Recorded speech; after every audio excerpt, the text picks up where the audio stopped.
saya mau memberi sedikit ringkasan dari chapter ini. Chapter 1078 ini berjudul, Batas Waktu Melarikan Diri.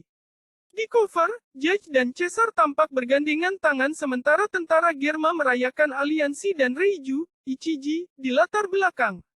Chapter dimulai dengan Stussy, dia menggunakan denden musik pribadinya untuk berbicara langsung dengan Sentomaru.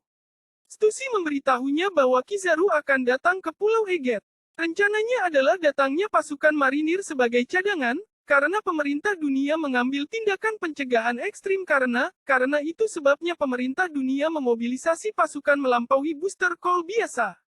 Kita dapat melihat bahwa orang-orang mulai mengungsi di seluruh Pulau Eget. Kita beralih ke grup Franny. Franky lumpuh sebagian karena setengah tubuhnya membatu, tapi dia masih bisa bicara.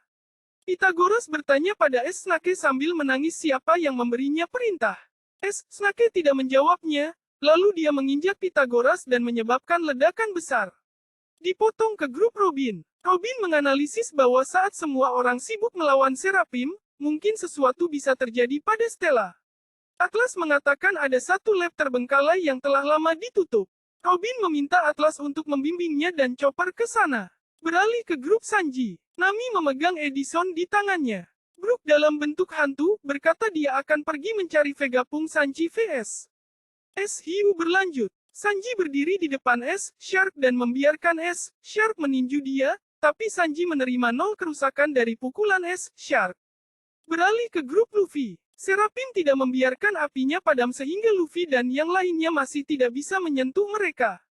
Tiba-tiba, S-Hawk menghilang dari pertarungan. Lucci mengatakan dia pasti mengubah targetnya, karena menyerang anggota kelompok yang lebih lemah juga akan mempengaruhi konsentrasi anggota yang lebih kuat seperti Luffy. Zoro dan Kaku mengikuti S-Hawk. Luffy dan Lucci terus melawan SBR. Setelah itu, narator mulai berbicara sementara kita melihat Bonnie duduk dan menangis di depan ingatan Kuma. Narator, ini semua adalah peristiwa yang terjadi sehari sebelum insiden Eget. Namun, penyebab insiden ini dimulai 3 bulan yang lalu. 3 bulan lalu, Mary Geoz menerima pesan dari Eget Island. Seseorang misterius menginformasikan bahwa Vegapunk sedang meneliti Void Century. Pemerintah dunia mengirimkan beberapa agen Ciperpol untuk mencari tahu kebenarannya. Agen Ciperpol tidak menemukan bukti apapun, tetapi semuanya menghilang dalam perjalanan pulang. Beberapa saat kemudian, orang misterius itu memanggil Mary Geoz lagi. Kali ini orang misterius itu meminta untuk berbicara langsung dengan Guru Sei. Setelah percakapan, Guru Sei yakin bahwa Vegapunk mengkhianati mereka. Jadi Guru Sei mengirim CPO untuk melenyapkan Vegapunk.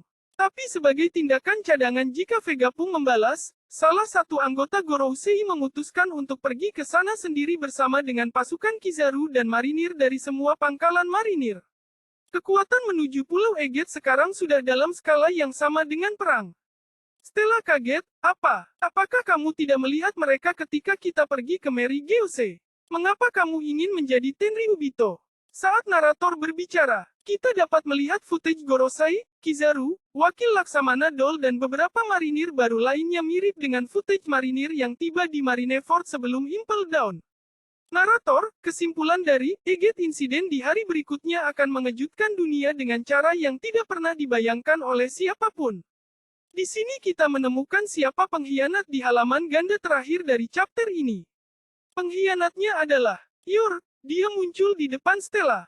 Dia memiliki ekspresi senyum manis yang sama seperti yang kita lihat di chapter lain, tapi sedikit lebih menyeramkan. York berbicara dengan Stella. Dunia hanya membutuhkan satu Vegapunk. Pada akhir chapter, tidak ada libur minggu depan.